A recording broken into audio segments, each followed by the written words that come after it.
문재인 정부 3기를 이끌어갈 신임 비서실장과 민정수석이 발표됐습니다. 어제 법무부를 포함한 3개 부처 개각에 이어서 빠른 속도로 인적 개편이 이뤄지고 있습니다. 현 상황을 바라보는 여야의 시가 다를 것 같습니다. 두 분 모시고 이야기 나눠보겠습니다. 전재수 더불어민주당 의원 그리고 성일종 국민의힘 의원 나오셨습니다. 안녕하세요. 네, 반갑습니다. 네, 안녕하십니까. 네, 새해 올해 마지막 날 이렇게 나와주셔서 감사합니다. 네, 새해 복 많이 받으십시오. 네. 새해 복 많이 받으십시오. 네, 감사합니다. 앞서 저희가 속보로 전해드렸는데 어제 이 시간에도 관련된 그 청와대발 인사 소식이 많았거든요. 근데 그에 이어서 오늘은 어제 사의를 표명한 그 청와대 참모진 3명 가운데 후속 인사 2명이 발표됐고 김상조 정책실장의 사의는 반려가 됐습니다. 먼저 의원님께서는 어떻게 보셨습니까? 이제 문재인 정부가 집권 5년 차를 이제 맞이하고 있습니다. 사실상 이제 막바지죠. 지난 4년 동안 여러 가지 국정 과제들이 이제 수행이 됐는데 이러한 국정 과제를 제대로 이제 마무리하고 또 성과를 잘 갈무리하기 위한 그런 인사가 아닌가 그렇게 생각을 합니다. 특히 유영민 비서실장 비서실장 같은 경우에는 ICT 정보통신기술 전문가 아닙니까? 그리고 평생을 기업에서 일을 해왔던 분입니다. 그렇기 때문에 또 기업인으로 볼 수도 있는 것이죠.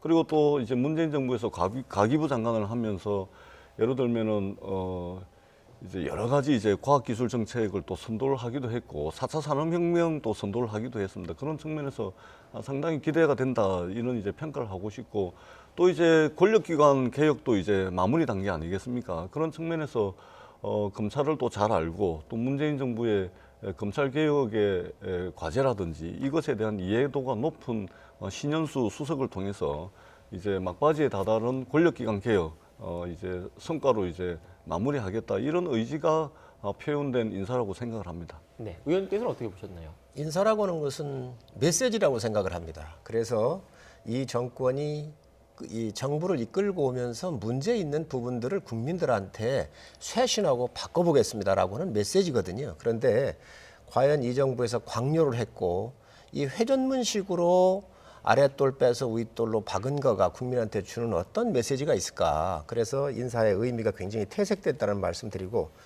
두 번째는 소통입니다. 국민하고의 거리를 좁히기 위해서 또 인사를 하는 거잖아요. 그런데 내가 편한 사람, 나한테 좋은 말하는 사람, 나의 정책을 그냥 뒷받침해 줄 사람이라고 한다면 그건 소통이 아니죠.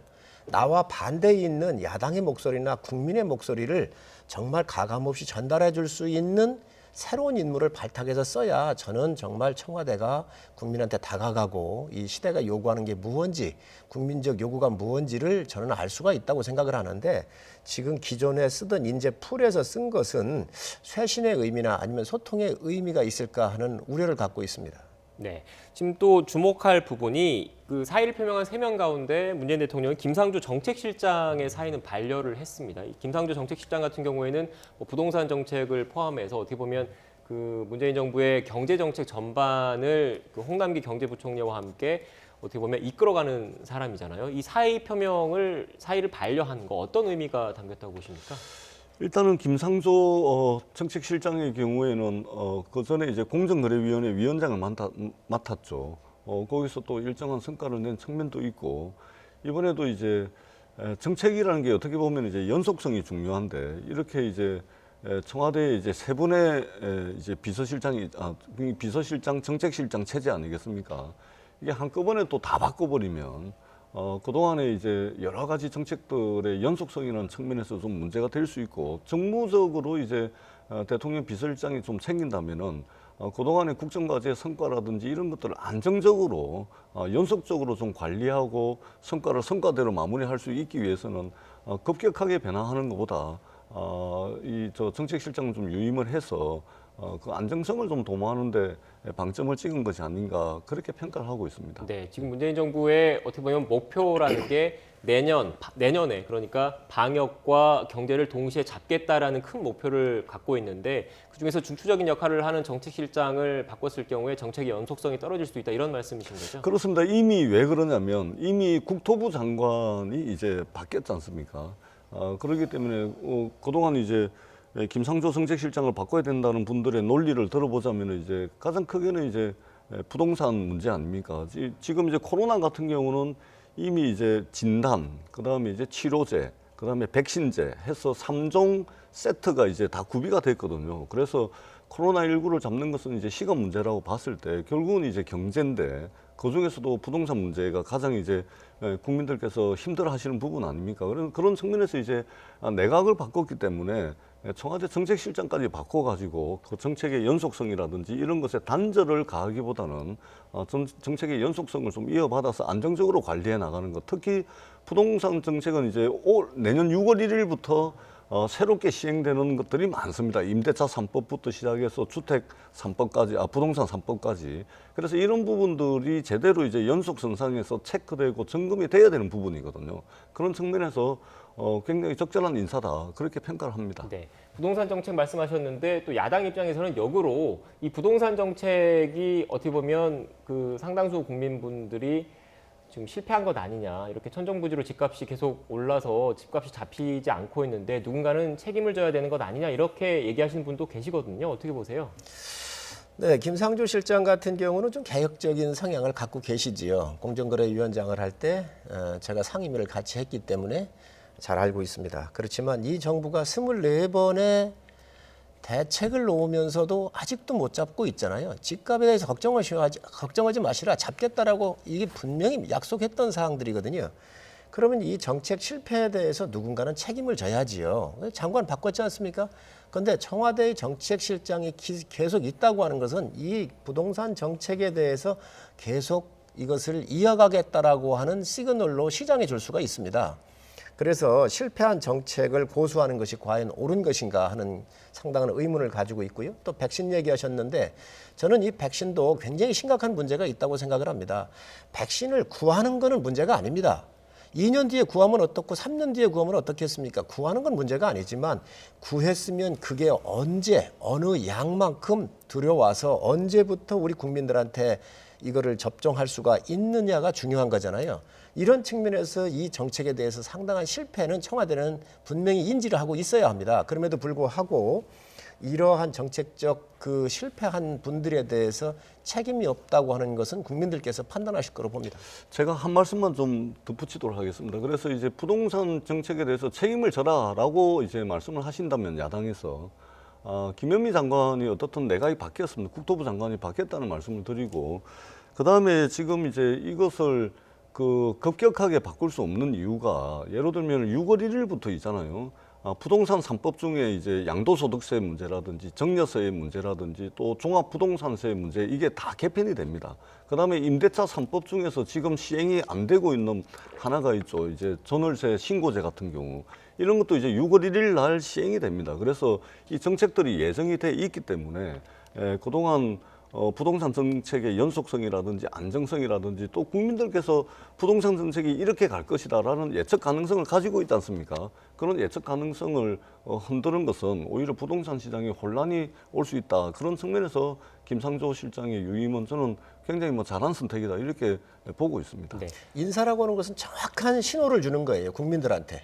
청와대도 바뀌고 내각도 바뀌고 그래서 지금까지 문제 있으면 앞으로 새로운 정책을 가지고 국민한테 다가가겠다라고는 그 메시지가 굉장히 중요한데 지금 이 상황에서 보면 지금 가장 중요한 게 부동산과 백신에 대한 접종 문제 아니겠습니까? 이 두 가지 문제에 대해서 국민들한테 그 어떤 희망도 못 줬고 정책의 변화라는 것을 느낄 수가 없다는 겁니다. 그래서 상당히 저는 이번 인사가 회전문 인사고 실패한 인사라고 보고 있습니다. 네. 또 야당에서는 지금 그 주제가 많아서 제가 다시 질문을 드릴게요. 일단 그 김상조 정책실장의 사의가 반려됐다는 얘기에 대해서 두 분의 말씀을 좀 들었는데 오늘 그러면 앞으로 그 문재인 정부를 또 이끌어갈 청와대 새 참모진의 면면을 또 살펴봐야 할 것 같거든요. 일단은 우선 신임 비서실장으로 유영민 전 과기부 장관이 임명이 됐는데 의원님과 같이 부산 출신이시더라고요. 잘 알고 계십니까? 예, 유영민 신임 비서실장님 제가 잘 알고 있는 분입니다. 굉장히 맡은 일을 신중하면서도 또 소통을 잘 해가면서 그리고 또 굉장히 겸손하신 분이에요. 주변의 이야기를 또 잘 듣는 분이고 그래서 이제 그 과기부 장관 하실 때는 제 그 국무위원 중에서도 나이가 어린 분이 아닌데 직접 간사를 맡아가지고 국무위원들 사이에 소통을 또 이끌었던 측면을 보더라도 굉장히 소통에 강하신 분입니다. 그러니까 조용하면서 부드러우면서도 그러나 맡은 일만큼은 철저하게 하는 카리스마, 따뜻한 카리스마를 가진 분이기 때문에 저는 집권 5년 차를 맞이해서 청와대 기강을 다시 다잡고 문재인 정부가 집권 5년 차에 걸맞는 그런 성과를 만들어내고 결국은 이 정부가 방역과 경제라는 두 마리 토끼를 한꺼번에 잡아야 되는데 여기에 청와대가 제대로 좀 힘을 실어줄 수 있는 그런 인사다 이렇게 평가를 합니다. 네. 의원님, 그 신임 비서실장에 누가 될지를 놓고 언론을 포함해서 여러 하마평이 나왔지 않습니까? 양정철 원장, 우윤근 대사 여러 하마평이 나왔는데 이런 그 하마평과 달리 문재인 대통령의 지명을 받은 사람은 앞서 말씀하신 그 유영민 전 장관입니다. 어떻게 평가하세요? 써본 사람, 또 편한 사람을 쓰는 것이지요. 비서실장이야말로 대통령의 가장 지근거리에서 이 세상의 이야기, 쓴소리를 전달할 수 있는 유일한 통로 중에 하나입니다. 그래서 이 정치권도 좀 잘 알고 언론도 좀 잘 알고 그리고 반대 진영의 목소리도 마음껏 아주 가감 없이 충분히 수렴해서 전달할 수 있는 이러한 분들이 좀 필요한데 뭐 전에도 과학기술부 장관을 하셨기 때문에 저도 뵀지만 과연 이런 난국이 있었을 때 대통령한테 옳은 이야기를 전달할 수 있을까 저는 의문을 가지고 있습니다. 한 말씀은 덧붙이겠습니다. 우리 성일종 의원님께서 또 야당에서 개각과 또 청와대 비서진 개편을 보고서 시종일관 끊임없이 새롭게 일을 시작하시는 분들에 대해서 야박하게 이렇게 막 이게 말씀을 하십니다. 우리 국민들이 이제 성공한 대통령, 성공한 정부 한번 가져볼 때가 되지 않았습니까? 이것은 국민을 위해서도 그렇습니다. 새롭게 이제 집권 5년 차를 맞이해서 인사를 했는데 아니 출발부터 그렇게 야박하게 그냥 막 이 써본 사람이다, 이게 해전문이다 이런 식으로만 이렇게 하면 이게 뭐 일 잘할 사람도 이게 힘이 나겠습니까? 야당에서 좀 힘 좀 실어주시고요. 좀 너그럽게 집권 5년 차 열심히 한번 일해봐라. 이렇게 좀 격려해 주십사 하는 말씀도 좀 드리도록 하겠습니다. 뭐 충고 감사하고 또 저 주신 말씀을 저희는 받아들이는 게 맞다고 생각을 하고요. 또 저희가 그렇게 하겠습니다. 그래서 저희가 국회에 있으면서도 금융위원장이라든지 이런 분들은 하루 만에 바로 채택도 해줬어요. 정말 귀하고 좋은 분들은. 그래서 강요 가셨을 때 어떤 태클도 안 걸고 뭐 인사청문도 해드리고 다 이렇게 해드렸는데 정말로 지금이야말로 5년의 마무리할 기간 아닙니까? 그러니 이 5년의 마지막 4년 차에 실패하시면 이 정부 또한 실패를 하는 겁니다. 그렇기 때문에 실패하지 않기 위해서는 야당하고 소통도 가능하고 국민들의 쓴소리를 다 들어서 갈 수 있는 분이 안 됐기 때문에 아쉽다는 말씀을 제가 드립니다. 네. 지금 두 분의 이번 참모진 개편에 대해서 평가는 엇갈리지만 이렇게 청와대가 어제에 이어서 이렇게 잇따라 인적 개편 발표를 하는 거는 이 최근 지지율의 그런 추이와도 좀 그 연관이 좀 있는 것 같아요. 앞서 잠깐 그래픽이 좀 나갔는데 그래픽을 좀 보여주시겠습니까? 네, 최근에 그 한 여론조사 기관에서 나온 대통령 국정수행평가 지지도 추이입니다. 아무래도 이렇게 여러 그 백신 문제, 방역 문제, 또 코로나 확산세가 계속 이어지고 있다 보니까 이런 어려움과 경제적인 어려움, 부동산 문제 이런 게 다 복합적으로 그 가미됐고 거기에다 또 이른바 추윤 갈등을 통해서 국민적인 피로감이 가세하면서 이런 지지율 변화가 나온 게 아니냐라는 그 여론조사 전문가분들 그리고 일각의 분석이 있더라고요. 그 지금 이번에 청와대 인적 개편 앞서 박범계 장관 후보자를 포함한 그 일부 부처의 개각 이런 인적 쇄신이 새해에는 이런 지지율 추이를 꺾을 수 있는 돌아서게 할 수 있는 원동력이 될 수 있겠다 이렇게 보십니까? 저는 아마 문재인 대통령의 스타일상 대통령 국정운영 지지도가 뭐 낮아진다고 인위적인 내각의 개편이라든지 또는 청와대 개편을 하고 그런 스타일이 전혀 아닙니다. 그것은 문재인 대통령 지난 4년의 과정을 보면은 그것은 이제 증명할 수 있습니다. 다만 묘하게도 이제 국정운영 지지율이 떨어지는 시점에 청와대와 내각의 개편이 지금 이루어지고 있습니다. 그런데 우리가 상식적으로 또 일반적으로 볼 때 이제 집권 5년 차, 그 다음에 임기 해봐야 이제 1년 조금 더 남은 그런 상황에서 말하자면 이제 마무리하고 성과를 제대로 이제 내고 그다음에 또 저희가 1년 동안 코로나로 힘들었지 않습니까? 이제 저희들의 목표는 분명해졌습니다. 방역과 경제 두 마리 토끼를 잡아야 되는 목표가 분명해졌기 때문에 2021년도 새해를 그야말로 새로운 인물 그리고 새로운 인물을 통해서 새로운 각오로 새로운 책임감을 가지고 집권 5년 차에 반드시 성과를 내서 방역과 경제 이 두 마리 토끼를 반드시 잡겠다. 이런 이제 대통령의 의지가 반영된 그런 인사로 보는 것이 저는 타당할 듯 합니다. 묘하게도 이제 국정운영 지지율이 떨어지는 시점에 이렇게 됐습니다만은 지난 4년간 대통령의 스타일을 볼 때 굳이 그것이 전부는 아니다. 이 말씀을 꼭 드리겠습니다. 제가 볼 때는 지금 국정 지지도가 많이 떨어졌잖아요. 그런데 국민들이 기대하는 것은 성과보다 진실성이라고 생각을 해요. 지금 이 정부가 들어서서 성공한 정책이 아무것도 없습니다. 그나마 K방역 하면서 이 부분을 가지고 이끌고 왔었는데 정말로 이 진정한 방역은 백신이잖아요. 이거는 뭐 오래전부터 전문가들이 이야기했던 것이고 그렇기 때문에 40개국이 넘는 나라에서 이미 12월부터 접종을 시작을 했지만 우리는 2월 달부터 시작한다 그러지만 얼마의 양이 어떻게 들어올지 몰라요. 2월 달 중순이나 하순부터 제일 먼저 들어올 게 75만 명분의 아스트라제네카입니다. 그래서 이러한 문제가 생겼었을 때 이 정권이 다 덮으려고 그래요. 지금도 그래요. 모더나하고 대통령께서 전화하시고 오는 거 모습 좋습니다. 전 그렇게 해야 한다고 생각을 해요. 그런데 참모들이 어떻게 했는지 모르지만 컨펌한다 그랬거든요. 컨펌했다고. 근데 우리는 구했다 그랬어요. 일본도요. 9월 28일 날 모더나하고 협의할 때 컨펌한다 그랬지 이걸 확정됐다고 얘기를 안 했단 말이지요. 지금 말씀하신 거는 모더나 홈페이지에 올라와 있는 그렇습니다. 영문의 그런 해석을 말씀하시는 거죠. 한 말씀만 좀 드리겠습니다. 잠깐만요. 그래서 이러한 부분들을 조금 늦게 구했으면 늦게 구한 거에 대해서 국민의 이해를 구하면 되는데 이런 것들을 이 진실성을 다 가려가지고 어떻게 해든 넘어가려고 하다가 보니까 이 국정 지지도가 있다. 그래서 앞으로 1년 좀 더 남아 계신데 잘못된 거 있으면 국민들한테 진솔하게 이해를 구하면서 이런 과정 때문에 못했습니다. 이렇게 얘기를 해야지 이것을 덮으려고 해서는 안 된다. 지금 지지도가 떨어지는 것은 저는 이 사실을 자꾸 왜곡하려고 하는 데에 대한 국민들의 반감이고 추윤 갈등도 문제가 그렇습니다.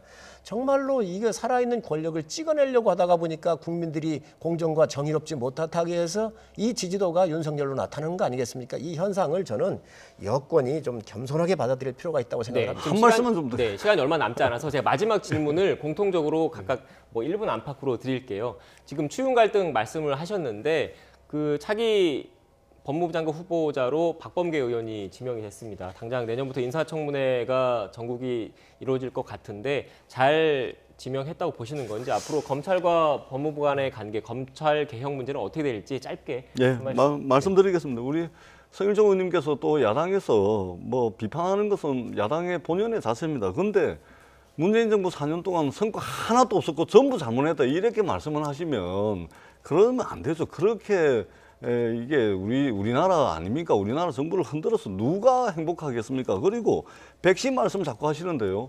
5,600만 명분의 백신은 이미 확보를 했습니다. 이 백신은 18세 이하 청소년 아동에게는 맞히지 못하는 거거든요. 18세 이상 대한민국 전 국민에게 다 맞힐 수 있는 백신 충분히 확보했기 때문에 더 이상 국민을 불안하게 만드는 그런 발언은 하지 마십사 하는 말씀을 드리고요. 박범계 장관 판사 출신입니다. 그다음에 법사위에서 오랫동안 활동을 해왔습니다. 검찰 개혁에 대한 큰 그림 잘 그리고 있습니다. 저는 마지막 검찰 개혁에 대한 제도 개혁 완수할 적임자로 생각을 합니다. 크게 기대를 하고 있습니다. 네, 짧게 부탁드리겠습니다. 근데 그 백신이 워낙 중요하기 때문에 좀 더 전 의원님도 말씀을 하셨는데 이게 아마 여당의 아픈 부분이에요. 그래서 아플수록 저는 솔직하라는 거예요. 5,600만 명분 그거 확보한 거 다 알고 있습니다. 그런데 이게 언제 접종하느냐가 중요하잖아요. 외국은 12월부터 접종을 시작을 해서 이제는 항체를 가진 사람이 많이 나오면 확진자 증가 수가 떨어지게 될 거예요. 그러면 우리는 2월부터 하잖아요. 그러니 이거에 대해서 몇 개월 늦은 거에 대한 이 경제적인 엄청난 이 피해를 어떻게 할 거예요? 국민 생명을 어떻게 할 거예요? 돈으로 바꿀 수 없는 정리 부분을. 부탁드리겠습니다. 그래서 이런 부분을 정확하게 해주셨으면 좋겠고, 특히 법무부 장관, 저는 정치인 출신입니다. 추미애 장관이 아니고 비정치인 민주당 출신이 아니었으면 이렇게 안 했을 거예요.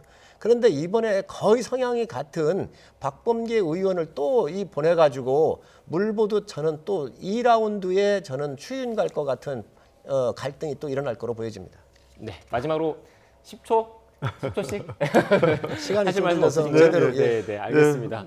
예, 올 한 해 동안 수고 많으셨고 새해에도 복 많이 받으시기 바라겠습니다. 네, 새해 복 오늘 많이 말씀- 받으십시오. 네, 오늘 말씀 예, 고맙습니다. 고맙습니다. 새해 복 많이 고맙습니다. 받으십시오.